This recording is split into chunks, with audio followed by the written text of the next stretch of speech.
नमस्कार, मी informational queen तुमचं स्वागत आहे माझ्या लाडक्या युट्यूब चॅनलवर। तर आज आहे ते म्हणजे श्रीकृष्ण जन्मोत्सव। चला तर मग या खास दिवशी थोडीफारशी माहिती जाणून घेऊया। श्रावण महिन्याच्या कृष्ण पक्षातील अष्टमी तिथीला मध्यरात्री रोहिणी नक्षत्रावर कृष्णाचा जन्म झाला।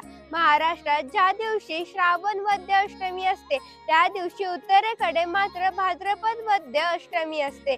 कृष्ण जन्माची कहाणी अशी सांगितली जाते की कृष्णाचा मामा कंस याने देवकीचा पुत्र तुझा वध करेल ही आकाशवाणी ऐकून कृष्णाची आई देवकी आणि वडील वसुदेव यांना कैदेत ठेवले होते। देवकी गरोदर झाल्यावर प्रत्येक वेळी तिला नजर कैदेत ठेवले जात असे। तिच्या प्रत्येक अपत्याला कंस स्वतःच्या हाताने ठार करत असे। कंसाने देवकी आणि वसुदेवाची 7 अपत्य ठार केली होती। म्हणूनच देवकीचे 8वे अपत्य कृष्णाला जन्मानंतर लगेचच वसुदेवाने गोकुळातील नंद आणि यशोदा यांच्याकडे त्याला सपुत्र केले होते। भारतात कृष्ण जन्माष्टमीला ही कृष्ण जन्माची कथा मोठ्या श्रद्धेने सांगितली जाते। भगवान कृष्णाचे महाभारतातील कार्य। महाभारत हा ग्रंथ भारतातील एक प्राचीन आणि धार्मिक ग्रंथ आहे। महर्षी व्यासांनी या ग्रंथाची निर्मिती केली। महाभारत ही पांडव आणि कौरवांच्या महायुद्धाची कथा आहे। महाभारतामध्ये कृष्णाचे कार्य महत्त्वाचे आहे, कारण कृष्णाने अर्जुनाला योग्य वेळी अचूक उपदेश केल्यामुळेच पांडव महाभारतातील धर्मयुद्ध जिंकू शकले। कृष्ण व देवकी। कृष्ण हा देवकी आणि वसुदेवाचा मुलगा होता, मात्र कंसाच्या भीतीने देवकी आणि वसुदेवाने कृष्ण जन्मानंतर लगेचच त्याला गोकुळात यशोदा आणि नंदाकडे सुपुत्र केले होते। त्यामुळे देवकीला तिच्या बाळाला त्याच्या जन्मापासूनच स्वतःपासून वेगळे ठेवावे लागले।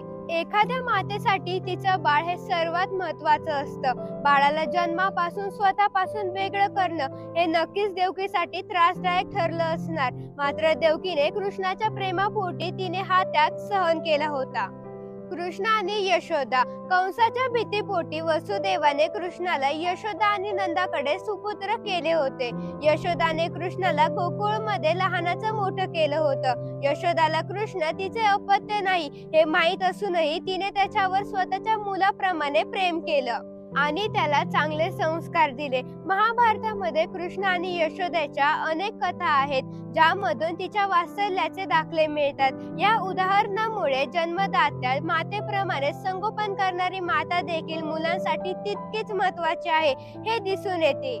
ज्यांना स्वतःची मुले नाहीत त्या महिला इतरांच्या मुलांवर तितकंच प्रेम करू शकतात, याचा हा एक उत्तम दाखला आहे। कृष्ण आणि राधा। भगवान कृष्णाचे नाव घेतले की राधेचा उल्लेख हा आपोआपच होतोच। इतकं राधा कृष्णाचं नातं एकरूप झालेलं होतं। राधा ही कृष्णाची निस्सीम भक्त होती। कृष्ण राधेच्या प्रेमाच्या कथा आजही मोठ्या भक्तिपूर्वक सांगितल्या जातात, कारण त्यांचे प्रेम निस्वार्थी होते। राधा ही कृष्णापेक्षा मोठी होती, तिचे आधीच लग्न झालेले होते, म्हणूनच राधेच्या कृष्णावरील प्रेम हे भौतिक नसून ते भक्तिपूर्वक होते। आजही राधा भक्ती अथवा मधुरा भक्तीला अध्यात्मामध्ये एक विशेष स्थान आहे।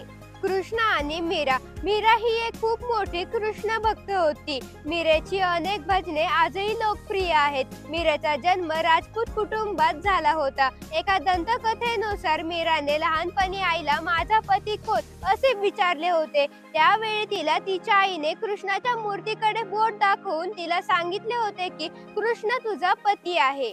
यामुळे लहानपणापासून मीरेने कृष्णाला आपले पती मानले होते। पुढे लग्नानंतरही ती कृष्ण भक्तीत तल्लीन राहत असल्यामुळे तिला समाजाच्या त्रासाला सामोरे जावे लागले होते, मात्र यामुळे मीरेच्या कृष्ण भक्तीमध्ये कोणताच फरक पडला नाही। कृष्ण आणि सुदामा। सुदामा हा कृष्णाचा लहानपणीचा मित्र होता। गुरु संदीपनी यांच्या आश्रमात या दोघांनी एकत्र शिक्षण घेतले होते। सुदामा हा गरीब कुटुंबातील होता। मोठे झाल्यावर सुदामा कृष्णाला भेटण्यासाठी पोहे घेऊन गेला होता, मात्र कृष्णाने सुदामाने दिलेले पोहे देखील एखाद्या पक्वानाप्रमाणे खाल्ले होते। शिवाय सुदामा दुखावला जाणार नाही याची काळजी घेत कृष्णाने त्याची मदत केली होती। कृष्ण आणि सुदामा यांच्या मैत्रीचे दाखले आजही दिले जातात। तुम्हाला व तुमच्या परिवारात श्रीकृष्ण जन्मोत्सवाच्या हार्दिक शुभेच्छा।